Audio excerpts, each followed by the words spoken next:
Welcome back to New Day. Breaking news this morning, a terror attack in Israel. Police in Jerusalem shot and killed the driver of a tractor who overturned a passenger bus. 2 people, including the bus driver, were hurt. That attack happened during Israel's 7-hour humanitarian ceasefire in Gaza. And it all comes after another deadly shelling near a UN shelter in Gaza over the weekend. The U.S. State Department and the United Nations have both condemned that attack. So when it comes to covering this conflict, a different look at this. What is the media's role? For that, let's turn to Lee Habib, Vice President of Content at Salem Radio Network and a columnist for the National Review. Lee, looking at this article that you put out, very provocative. You call the Western media, you say the Western media is enabling Hamas. You say it's Hamas's co-conspirators. Where is the media lacking? What is lacking? Well, I think it's a context. I mean, who is Hamas? Who are they and what's their history and what's their goal? I mean, I believe that the goal of Hamas's strategy, the point of the spear, is the media and dead children and dead women. They used to use women as human bombs, women and children. Now they're using them as human shields. The American people, the world, need to know Hamas's strategy. And I don't believe that the media is covering that. Where are the Hamas soldiers? We don't see them because they're hiding. We see the Israeli soldiers. They're wearing uniforms. Why do we only see the images of dead women and children and not the images of Hamas soldiers? That needs to be contextualized by the media. But how then should the media cover it, do you believe? Do you believe that the media should ignore the deaths? Absolutely not. But it's the point of the matter is it's Hamas's strategy to delegitimize Israel by making it look like they're killing indiscriminately women and children, when we know that's not the case. In fact, Israel has gone to great lengths to not kill women and children. They could have done drone strikes. They're risking their soldiers in very tough combat terrain, and they're losing their soldiers. They could lose none. The point of the matter is there are tunnels throughout Gaza. Hamas has used all of that concrete not to build roads, but to build tunnels, terror tunnels, that head right into Israel. What is Israel to do?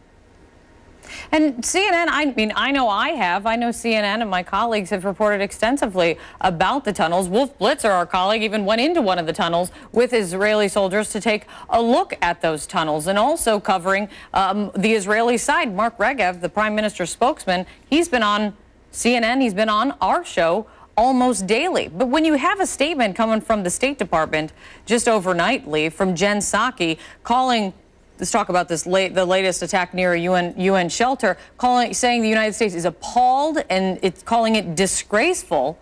We've got to cover that as well.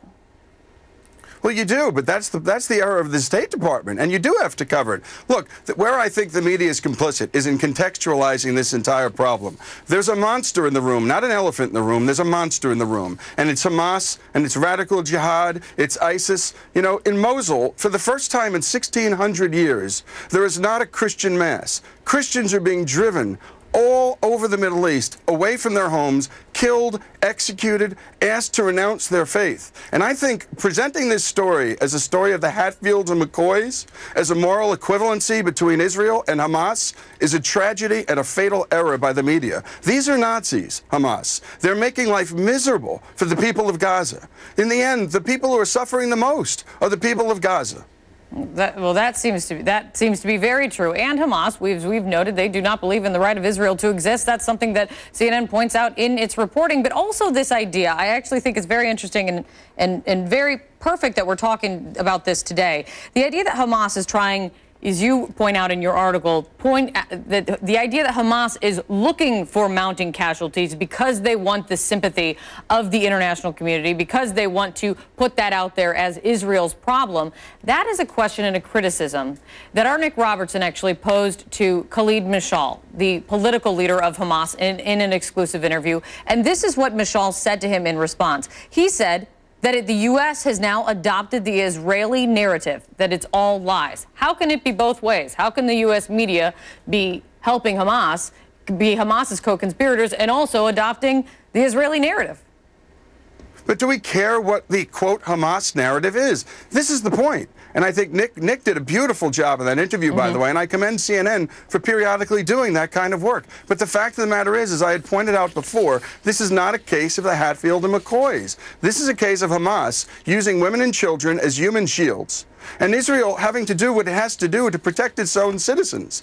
And the good guys in this case are Israel, and the bad guys are Hamas. And this isn't my opinion. I think the world will know ultimately down the road that radical Islam is the problem, whether it's Hamas, whether it's ISIS, whether it's Al-Qaeda. And presenting this as a case of moral equivalence is a tragedy. And I just wonder, in the newsrooms of America and the world, are you wondering, are you pausing to reflect upon the idea that maybe you're being used as dupes by very evil regimes to make the case that Israel and Hamas are the same, that they have the same world vision, that they have the same visions for their citizens and their people? I'd ask this: where would you rather be, a woman or someone who's gay?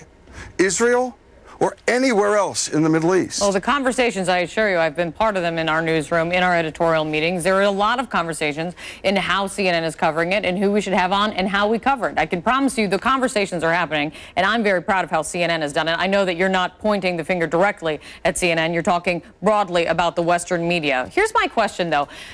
Important to have a conversation and to look inwardly and to criticize ourselves and to see how we can do a job better. That's for sure. But also, what do you think the impact is of the coverage, let's say, on the American people? Because NBC, they just put out a new poll, a joint poll, NBC, Wall Street Journal, and Marist poll, just over the weekend, and I found it pretty interesting. The results showed that 54% still sympathize more with Israel. Only 7% say they sympathize with Hamas. You can be critical and say no one should sympathize with Hamas, but 54%, majority of the American people, still stand with Israel.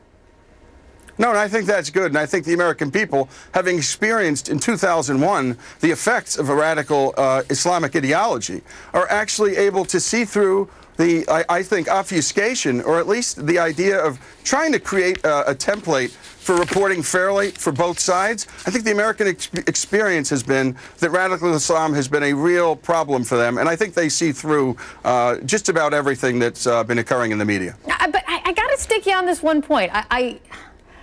We are on the ground. We have an anchor. Right. We had Wolf Blitzer on the ground in Jerusalem. We have Anderson Cooper there as well. We have Mark Regev on a daily basis. We're covering, I mean, we cover when Israelis are killed. We've covered Israeli funerals.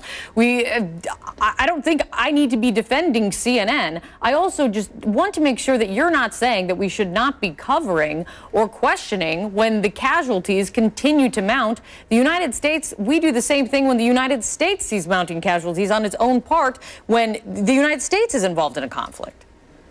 Well, I'm not saying that at all. You should Okay. cover it. It's the contextualization. It's who is Hamas. As you're covering Hamas, do the folks really know who they are, who they've been, and who they want to be? Have we routinely reminded people about their desire for the destruction of Israel? I mean, that's your negotiating partner. How do you negotiate with a partner who doesn't want to see you alive? So this is I think, the problem. It's the context, and routinely and continually reminding people who Hamas is and who Israel is. Lee, thanks so much for coming in. Great to have the conversation. You bet. Thank you. All righty.